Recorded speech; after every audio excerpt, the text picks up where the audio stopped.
अस्सलाम वालेकुम dear students, welcome to my channel Teacher Pakistan Academy. काफ़ी स्टूडेंट्स ने जो है वो यहाँ पे रिक्वेस्ट मुझे की थी चैप्टर नंबर 17 के एक्सरसाइज 2 से रेलिवेंट। तो प्रॉपरली जो है अपने लेक्चर की तरफ चलते हैं। आज हम कॉस्ट अकाउंटिंग में चैप्टर नंबर 17 का एक्सरसाइज नंबर 2 सॉल्व करेंगे। सबसे पहले हम इसके रिक्वायरमेंट नंबर 1 की तरफ चलते हैं। ये आपको स्क्रीन पे क्वेश्चन नज़र आ रहा है। ये है exercise number 2, cash budget for a manufacturer.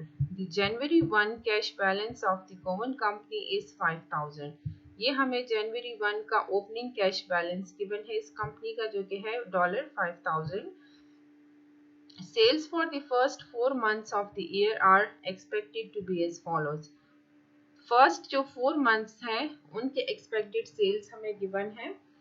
January 65,000, February 54,000, March 66,000 and April 63,000। ठीक है। On January 1, uncollected accounts for November and December of the previous year are 13,500 and 39,150। तो यहाँ पे हम ये बात नोट करेंगे कि ये बात हो रही है जनवरी 1 की। ठीक है। ऑन जनवरी 1 जो है ये हमारे पास अनकलेक्टेड बैलेंसेस हैं नवंबर के और दिसंबर के। Collections from customer follow this pattern. ये कंपनी जो है एक स्पेसिफिक पैटर्न पे कलेक्शन करती है। जैसे 55% in the month of sale, जिस महीने में सेल होती है तो वो 55% जो है कलेक्ट करते हैं उस अमाउंट का। फिर 30% in the month following the sale, फिर नेक्स्ट मंथ में 30% करते हैं, 13% in the second month following the sale, और फिर जो तीसरा महीना होता है सेल्स का उसमें 13% जो है ये रिसीव करते हैं and 2% is uncollectible. Material purchases for December were 10,000. For cost purchase for the coming year are January 12,500, February 16,500, March 13,000 and April 14,000। Purchases are usually paid by the 10th of the month following the month of purchase।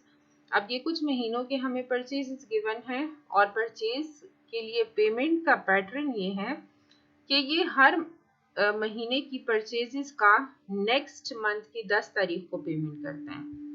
Other cash expenditures of 41,000 are forecasted for each month. चूंकि 41,000 इन्होंने एक specific amount बताई है तो इसको हम as a fixed expense जो है वो ले सकते हैं।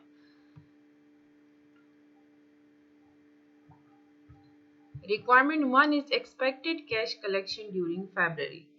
तो अभी जो है इस वीडियो में हम expected cash collection during February को कैलकुलेट करेंगे। सबसे पहले हमें इस सॉल्यूशन में थोड़ी सी वर्किंग करनी पड़ेगी। वर्किंग किस टाइप की कि जो कैश कलेक्शन का पैटर्न अभी हमने क्वेश्चन में डिस्कस किया उसको हमने अपनी आसानी के लिए यहाँ पे लिख देना है।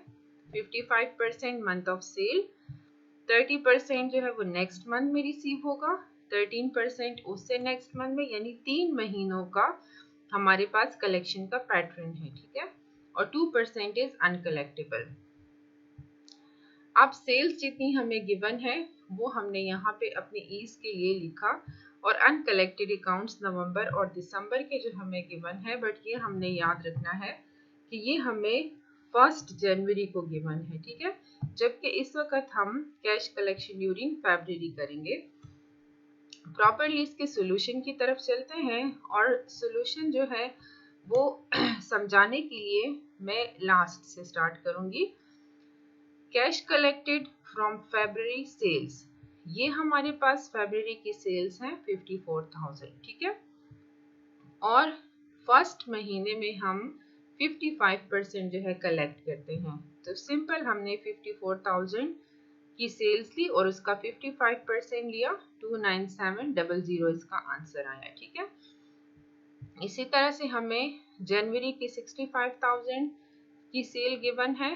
अब ऑब्वियसली 55% हम जनवरी में रिसीव कर चुके होंगे। फरवरी में हमने 30% जो है वो रिसीव करना है। तो ये देखें 65,000 का 30%, 19500। उसके बाद अब चूंकि 3 महीनों की कलेक्शन होती है तो फरवरी में हम रिसीव करेंगे जनवरी के भी सेल्स की अमाउंट और दिसंबर की भी सेल्स की अमाउंट। अब एक चीज यहाँ पे हम नोटिस करेंगे कि हमें दिसंबर की सेल्स गिवन नहीं है। तो दिसंबर की हमें सेल्स गिवन नहीं है बट अनकलेक्टेबल अकाउंट हमें गिवन है, और वो भी कौन सा, इन द मंथ ऑफ जनवरी का, यानी 1 जनवरी। अभी इसमें से जनवरी की रिसीट नहीं हुई, ठीक है।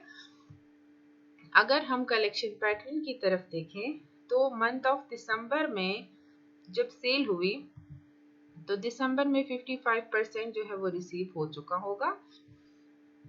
उसके बाद 30%, 13% और 2%, ये कुल मिला के 45% बनता है। तो ये 45% जो है ये अभी रिसीव नहीं हुआ। According to the pattern of cash collection ये 45% अभी रिसीव नहीं हुआ। चूंकि हमें सेल्स का नहीं पता कि दिसंबर की टोटल सेल्स कितनी थी, तो हम सिंपल यहाँ पे मैथमेटिक्स का रूल अप्लाई करेंगे। जब भी हमने किसी चीज का परसेंटेज निकालना होता है तो ये देखिए अमाउंट हमें गिवन है और हम अमाउंट की परसेंटेज निकालने के लिए उसको मल्टीप्लाई करेंगे तो ये हमारे पास उसका आंसर आ जाएगा। अब ये पोर्शन हमें ऑलरेडी गिवन है और हमें परसेंटेज हमने यहाँ से देख ली कि 45% जो है वो रिसीव नहीं हुआ। तो हम क्या करेंगे कि टोटल सेल्स को मालूम करने के लिए हम अनकलेक्टेड अकाउंट्स को डिवाइड कर देंगे 45% पे, तो हमारे पास दिसंबर की सेल्स आ जाएगी, दैट इज इक्वल टू 87,000। अब 87,000 में सिंपल हमने क्या करना है, दिसंबर में इतना रिसीव हुआ, जनवरी में इतना रिसीव हुआ, फरवरी में कलेक्शन हमने करनी है 13% की। तो 87,000 को हम 13% से मल्टीप्लाई कर देंगे, 11310 इसका आंसर आ जाएगा। और इस तरह से total collections in the month of फरवरी आर 60510 आ जाएगी। होपफुली आपको समझ आ गई होगी। Thank you so much. Comment me for any questions. Thank you.